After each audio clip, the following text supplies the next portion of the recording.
नमस्कार। आज renewable energy sources में हम बायोगैस के बारे में अध्ययन करेंगे।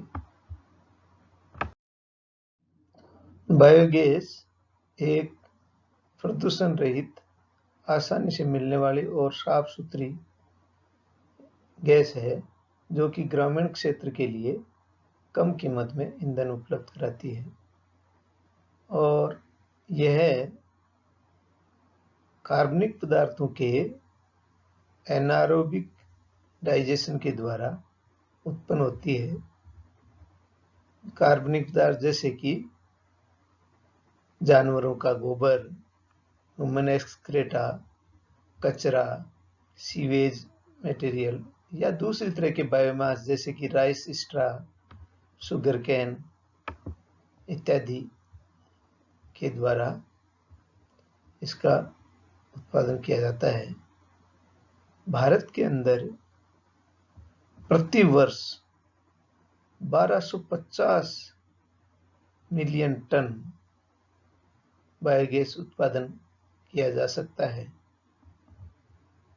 भारत जो है वो बायोगैस टेक्नोलॉजी के प्रयोग और इसके विकास के लिए एक अग्रणी देश है।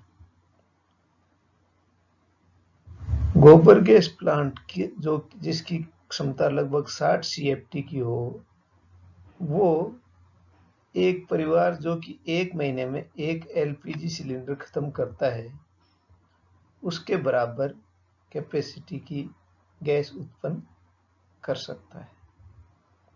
बायोगैस में मीथेन की अधिकता होती है जो कि ज्वलनशील होती है और इसलिए उसे हम कुकिंग के लिए गैस के रूप में इस्तेमाल कर सकते हैं। इसके अलावा बायोगैस प्लांट से हमें बहुत ही अच्छी गुणवत्ता की खाद प्राप्त होती है जो कि खेती के लिए बहुत उपयोगी होती है। इस खाना पकाने के अलावा बायोगैस को हम इंजन चलाने अथवा विद्युत उत्पादन के लिए भी काम में ले सकते हैं। बायोगैस प्लांट एक एयर टाइट कंटेनर होते हैं जिसके अंदर एनारोबिक कंडीशन के अंदर ऑर्गेनिक मटेरियल का फर्मेंटेशन होता है। एनारोबिक डाइजेशन से मीथेन और कार्बन डाइऑक्साइड गैस का मिक्सचर उत्पन्न होता है। यह मटेरियल जो कि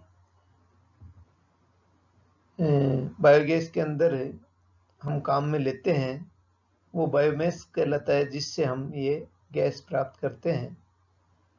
बायोमास निम्नलिखित से पानी में मिलाकर उत्पन्न किया जा सकता है, जैसे animal dung, poultry waste, plant waste, human excreta, industrial waste, domestic waste etcetera.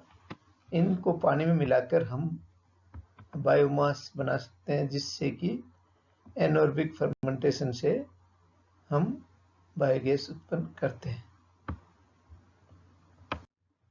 Biogas का जनरेशन एनारोबिक डाइजेशन के द्वारा होता है।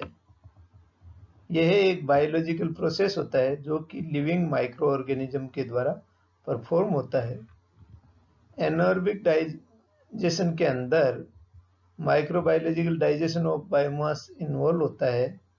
एनारोब एक माइक्रो ऑर्गेनिज्म है जो कि बिना हवा अथवा ऑक्सीजन के जीवित रहता है और यह अपनी ऑक्सीजन जो बायोमास रहता है उसके डिकम्पोजिशन से प्राप्त करता है। यह प्रोसेस 65 डिग्री से कम तापमान पर संपन्न होता है और आर्द्रता लगभग 80 डिग्री सेल्सियस 80% मेंटेन करनी पड़ती है। इस गैस में ज्यादातर CO2 और मीथेन रहती है और कुछ इम्प्यूरिटीज हाइड्रोजन सल्फाइड की भी होती है। इस प्रोसेस में जो इफिलेंट होता है वो स्थिर हो जाता है और गैस सीधे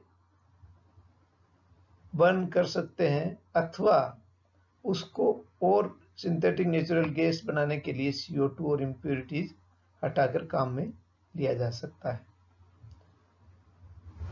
जो पीछे अवशेष बच जाता है वो प्रोटीन रिच स्लज होता है और उसे एनिमल फीड में काम में ले सकते हैं अथवा उसका जो लिक्विड एफिलेंट होता है वो बायोलॉजिकली ट्रीट करके मिट्टी में वापस भेजा जा सकता है। ये सारा प्रोसेस ऑक्सीजन की अनुपस्थिति में होता है। बायोगैस कंपोजिशन, बायोगैस के अंदर मीथेन 55 से 70%, कार्बन डाइऑक्साइड 25 से 40%, नाइट्रोजन 0 से 2%, हाइड्रोजन सल्फाइड 0 से 3%, हाइड्रोजन 0 से 2%, ऑक्सीजन 0 से 2%। बायोगैस प्लांट्स का वर्गीकरण मुख्य तौर पर डोम एंड ड्रम टाइप और कंटिन्यूस बैच टाइप के बायोगैस प्लांट होते हैं। डोम एंड ड्रम टाइप में फ्लोटिंग टाइप जिसमें कि KVIC plant, Pragati biogas plant इत्यादि होते हैं और फिक्स टाइप के अंदर Janata biogas plant, Deenbandhu biogas plant इत्यादि होते हैं।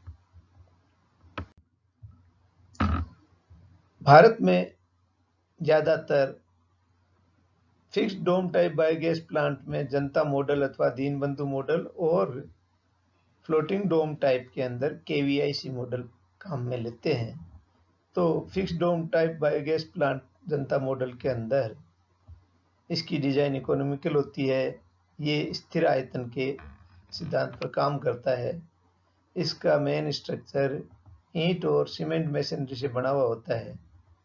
इस प्लांट के अंदर कोई मूविंग पार्ट नहीं होने के कारण ये वियर और टियर से सुरक्षित रहता है और इसमें ऑपरेटिंग प्रेशर जो है वो 0 से 100 सेंटीमीटर पानी के स्तंभ के बराबर होता है।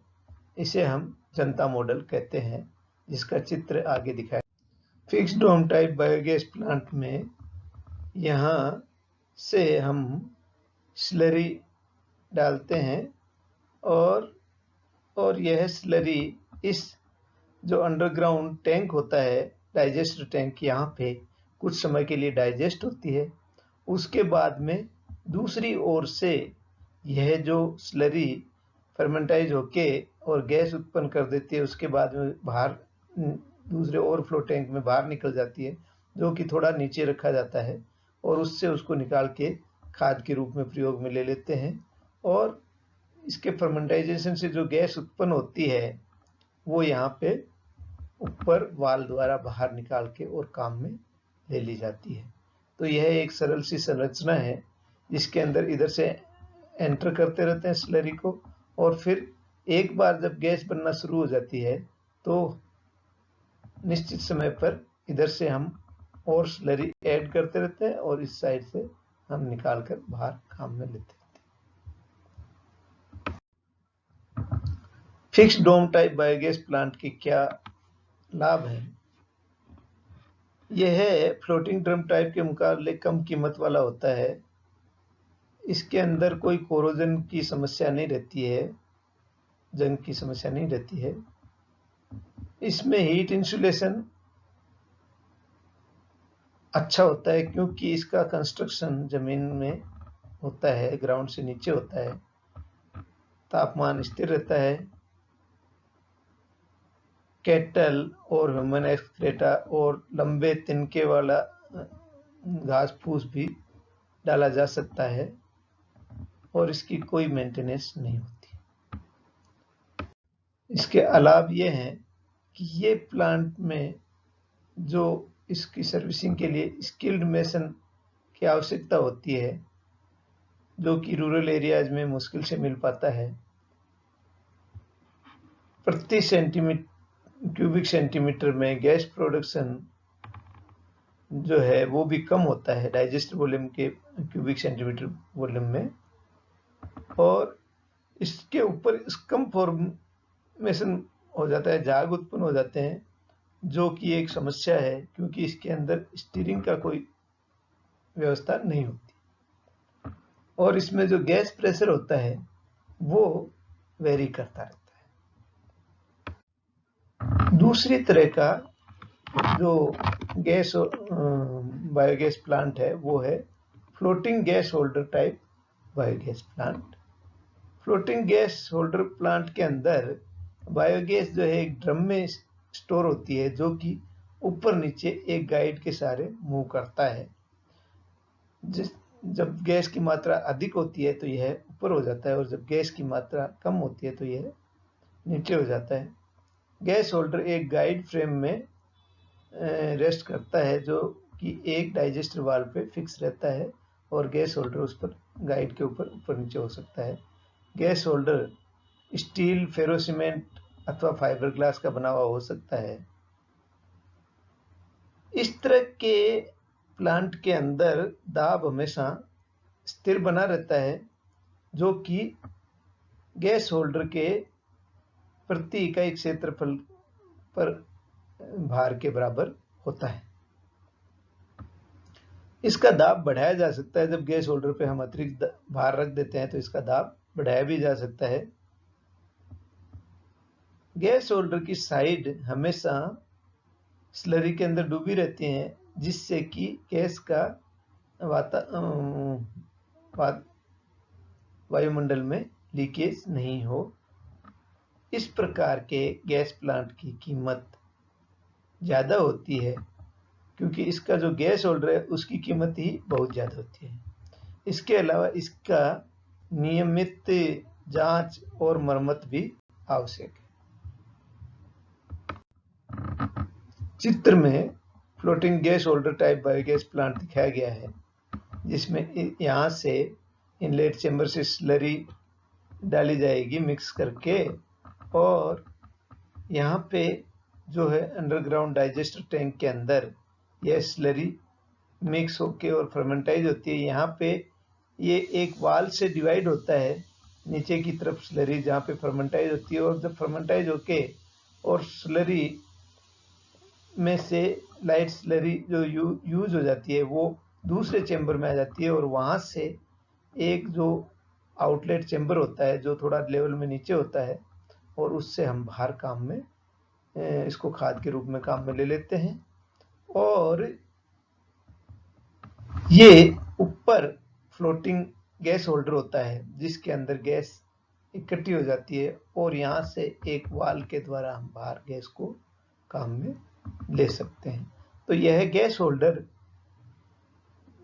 गैस के दाब के गैस की मात्रा के अनुसार ऊपर नीचे यहाँ पे होता रहता है। Floating gas holder type biogas plant के लाभ, इसमें आयतन संबंधी समस्याएं कम होती हैं, और इसमें अलग से प्रेशर इक्विलाइजिंग डिवाइस की आवश्यकता नहीं होती जब स्लरी को रिप्लेस किया जाता है तो, और इसमें गैस के साथ में ऑक्सीजन मिक्स होने का खतरा नहीं होता या कम होता है, जिससे एक्सप्लोजन का खतरा मिनिमम रहता है। पर क्यूबिक मीटर में हायर गैस प्रोडक्शन प्राप्त किया जाता है। फ्लोटिंग ड्रम के अंदर वेल्डेड ब्रेस होते हैं, जो कि झाग को जो स्कम ऊपर फॉर्म होता है उसको लगातार तोड़ते रहते हैं, और इसमें गैस लीकेज की समस्या नहीं होती, और यह गैस का दाब जो है लगातार समान बना रहता है।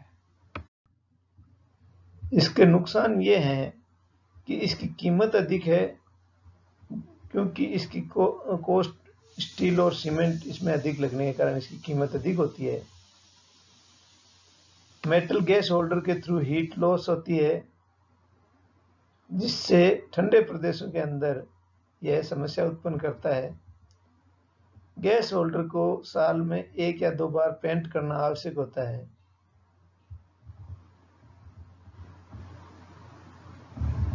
जो फ्लेक्सिबल पाइप गैस होल्डर से मेन गैस पाइप को जोड़ा जाता है, उसकी मेंटेनेंस करना आवश्यक होता है, क्योंकि ये अल्ट्रावायलेट रेज के संपर्क में आता है और यह जो ड्रम के रोटेशन के कारण ट्विस्ट भी हो सकता है, जिससे इसका जल्दी टूटने की संभावना रहती है।